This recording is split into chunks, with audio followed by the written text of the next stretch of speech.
परीक्षा के दिन आपको आपके घर से अथवा रूम से निकलने से लेकर सेंटर पर पहुंचने तक और फिर सेंटर पर आपके चेकिंग के साथ प्रश्न पत्र मिलने के बाद और उत्तर पुस्तिका को लिखकर जमा करने के साथ साथ आपको अपने घर अथवा रूम पर वापस आने के बीच के क्रम में के साथ जो जो घटनाएं घटित होगी, जो कुछ भी आपके साथ होने वाला है, सभी बातों की जानकारी इस वीडियो में दिया गया है। इस वीडियो को ध्यान पूर्वक अंत तक देखकर हर एक बात पहले से समझने का प्रयास करें ताकि परीक्षा के दिन आपको किसी भी तरह कठिनाई की सामना नहीं करना पड़े। तो यदि आप इंटरमीडिएट के छात्र हैं तो आपके कहानी की शुरुआत 1 फरवरी के दिन से होगी और यदि आप मैट्रिक के बोर्ड परीक्षा इस साल देने जा रहे हैं तो आपकी कहानी की शुरुआत 17 फरवरी के दिन से होगा। परीक्षा के दिन बस आपको क्या करना है कि अपने समय के अनुसार स्नान करके तैयार होकर और एनर्जी वाले भोजन या कुछ भी पेय पदार्थ जिससे कि आपके शरीर में ऊर्जा का एक अच्छा लेवल है, जैसे बहुत सारे पेय पदार्थ आते हैं। जैसे कुछ उदाहरण की बात करें तो इलेक्ट्रॉल, ORS का घोल, रेडबुल, जिससे कि आपके शरीर में एनर्जी का लेवल बना रहे और पानी की भी कमी पूरे दिन आपके महसूस न हो, कि उस दिन परीक्षा वाले दिन आप जितना ही ऊर्जावान महसूस करेंगे उतना ही अच्छा आपका पेपर बीतेगा। ऐसे भी कहा भी गया है कि स्वस्थ शरीर में ही स्वस्थ मस्तिष्क का वास होता है। अच्छा से तैयार होकर और कुछ एनर्जेटिक फूड ग्रहण करके आप परीक्षा के दिन अपना एडमिट कार्ड, पेन और मास्क लेकर सेंटर के लिए निकल चुके हैं। अच्छा, सेंटर पर पहुंचने से पूर्व 2-3 बातों का आप जरूर ध्यान रखें। सबसे महत्वपूर्ण बात, यदि आपका परीक्षा प्रथम पाली में होने जा रहा है तो आप 8:30 से 9 बजे के बीच में किसी भी हाल में सेंटर पर पहुंचने का प्रयास करें।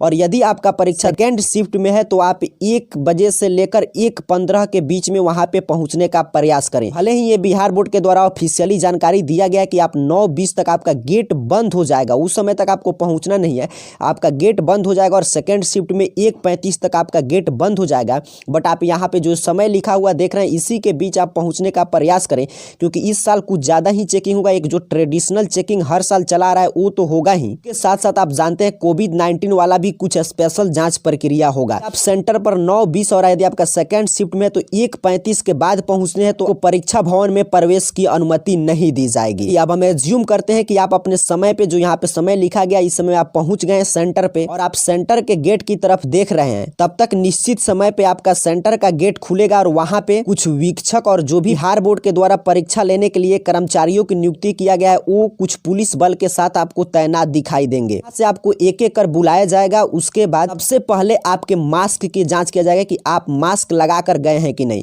यदि आपके पास मास्क नहीं होगा तो आपको परीक्षा में प्रवेश की अनुमति नहीं दिया जाएगा। मान लेते हैं आप मास्क लगा कर भी गए हैं, उसके बाद आपका थर्मल स्क्रीनिंग अर्थात कि आपका टेम्परेचर चेक किया जाएगा और यदि आपका टेम्परेचर सामान्य से ज्यादा पाया जाता है आपको एग्जामिनेशन सेंटर में प्रवेश की अनुमति नहीं दी जाएगी। मान लिया आप मास्क भी लगाए हैं, आपका टेम्परेचर भी सामान्य है, तो उसके बाद आपके टेम्परेचर चेक करने के बाद वे लोग देखेंगे आपके पैर के तरफ उनका ध्यान जाएगा। यदि आप जूता मोजा पहन कर गए हैं आपको सेंटर में प्रवेश नहीं मिलेगा। आपको पहले से ज्ञात हो गया तो आपको जूता मोजा पहन कर नहीं जाना है, सिर्फ आपको चप्पल पहन कर जाना है। उसके बाद आपके पॉकेट भी चेक किया जाएगा। यदि आपके पास calculator, mobile phone, bluetooth earphone या कोई भी इलेक्ट्रॉनिक गैजेट पकड़ा जाता है तो उसको लोग जब्त कर लेंगे। वीक्षक और पुलिसकर्मी उन पे डिपेंड करता है कि उसको लेने के बाद आपको परीक्षा में एंट्री कराया जाए कि नहीं। और यहाँ पे कुछ छात्रों का प्रश्न रहता है कि क्या हम घड़ी लेकर जा सकते हैं कि नहीं, तो बिल्कुल आप नहीं लेकर जा सकते। देखिए इंस्ट्रक्शन में स्पष्ट रूप से बिहार बोर्ड के द्वारा बताया गया है, छात्री परीक्षा भवन में सिर्फ अपना एडमिट कार्ड और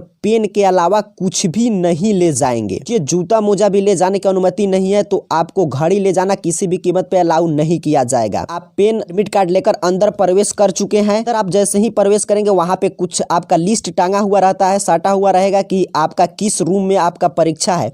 तो उस रूम में आप प्रवेश करके जो आपको सीट बतलाया जाएगा उस सीट पर आप बैठ गए हैं। बैठने के बाद आप उस रूम में कंसंट्रेशन अपना बनाने का प्रयास करें। यदि आप पहले पहुंचते हैं तो आप बाहर भी घूमकर देख सकते हैं कि कल की सुविधा कहाँ है, कहाँ से आपको पानी पीने के लिए मिलेगा, अथवा टॉयलेट इत्यादि भी आप देख सकते हैं, ताकि बीच में आपको आवश्यकता पड़े तो उसको फिर से किसी से पूछने और ढूंढने नहीं जाना पड़े। अब आप अपने सीट पर बैठ गए तो अंदर आपको पहले से भी मालूम है कि बस एक बेंच पे 2 ही विद्यार्थी को बैठाया जाएगा कि रोल नंबर के आरोही क्रम अर्थात कि बढ़ते क्रम में छात्रों को बैठाया जाएगा। किसी छात्र का एडमिट कार्ड भी गुम हो जाता है तब भी उसको परीक्षा अनुमति मिलेगी कि जो आपका कॉपी आया है उस पे आपका photo, roll number, roll code दिया है तो उससे मिलान करके आपको परीक्षा बैठने की अनुमति दिया जाएगा। इसके अलावा वहाँ पे आपके लिए स्पेशल सीसीटीवी कैमरा की व्यवस्था किया गया है। सीसीटीवी कैमरा के माध्यम से और वीडियोग्राफी बार बार आपका किया जाएगा। इन सभी माध्यमों से परीक्षा को शांतिपूर्ण और कदाचार मुक्त कराने का प्रयास किया जाएगा। सभी प्रक्रियाओं के बाद परीक्षा की प्रक्रिया शुरू होगी और सबसे पहले आपके हाथ में जो भी वीक्षक रहेंगे अंदर, वो आपको OMR शीट और उत्तर पुस्तिका लाकर देंगे और उस OMR शीट और उत्तर पुस्तिका पर बाकायदा आपका photo, roll number, roll code दिया रहेगा। अपने फोटो को ध्यान से देखकर अपने रोल नंबर, रोल कोड को आराम से मिला ले कि ये फोटो जो दिया गया है वो आपका है कि नहीं। यदि नहीं मिलता, आपको लगता है कि नहीं ये जो फोटो दिया गया है वो मेरा नहीं है या रोल नंबर, रोल कोड मेरा नहीं है,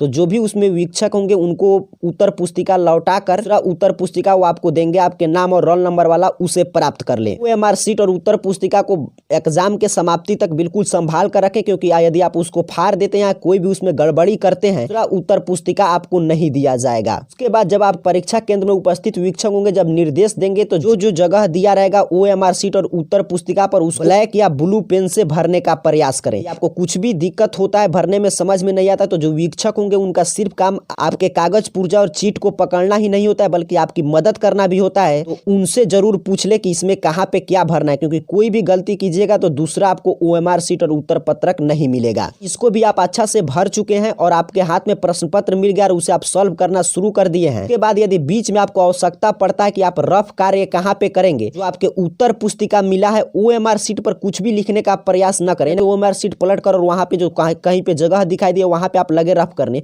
जो आपको उत्तर पुस्तिका एक कॉपी मिलेगा जिसपे आप आंसर लिखते हैं, उसके अंतिम पृष्ठ पे आप रफ करने का कार्य करें, उस रफ कार्य को काट दें। साथ साथ आप ये भी ध्यान रखें कि बीच परीक्षा प्रारंभ होने के 1 घंटा तक आपको परीक्षा केंद्र से बाहर जाने की अनुमति किसी भी हाल में नहीं दिया जाएगा। और जो आपको OMR शीट और उत्तर पत्रक दिया गया है, यदि उस उत्तर पुस्तिका और OMR शीट को एक बार आप वीक्षक को जमा कर देंगे तो उसे आप बाद में आपको कुछ याद आता है कि इसे छूट गया है, जो कुछ और याद आया है लिखना है, तो उसके लिए आपको फिर से वो उत्तर पुस्तिका आपको नहीं लौटाई जाएगी। जमा करने से पहले उसको अच्छा से सभी चीज मिला ले, देख ले, उसके बाद ही जमा करें। इन सभी बातों के अलावा एक बात आपको और ध्यान रखना है, बिहार बोर्ड के द्वारा ऑफिशियली ये कहा गया कि यदि आप उत्तर पुस्तिका में या अपने OMR शीट कहीं पे व्हाइटनर, इरेजर, नाखून, ब्लेड इत्यादि का इस्तेमाल करते हैं तो बिहार बोर्ड ऐसा मान लेगा कि आप भी कदाचार में लिप्त हैं और आपके परीक्षा को इनवैलिड घोषित कर दिया जाएगा। या आप अपने एग्जामिनेशन हॉल में किसी भी एक दूसरे अपने साथी से मदद लेते हैं या मदद देते भी हैं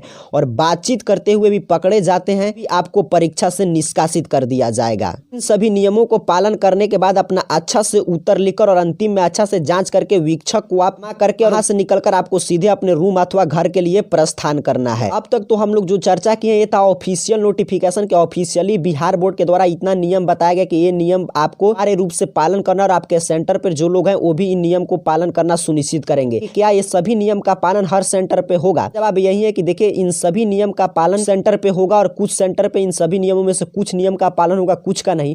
और बहुत सारे सेंटर पर इससे ज्यादा नियम का भी पालन कराया जाता है।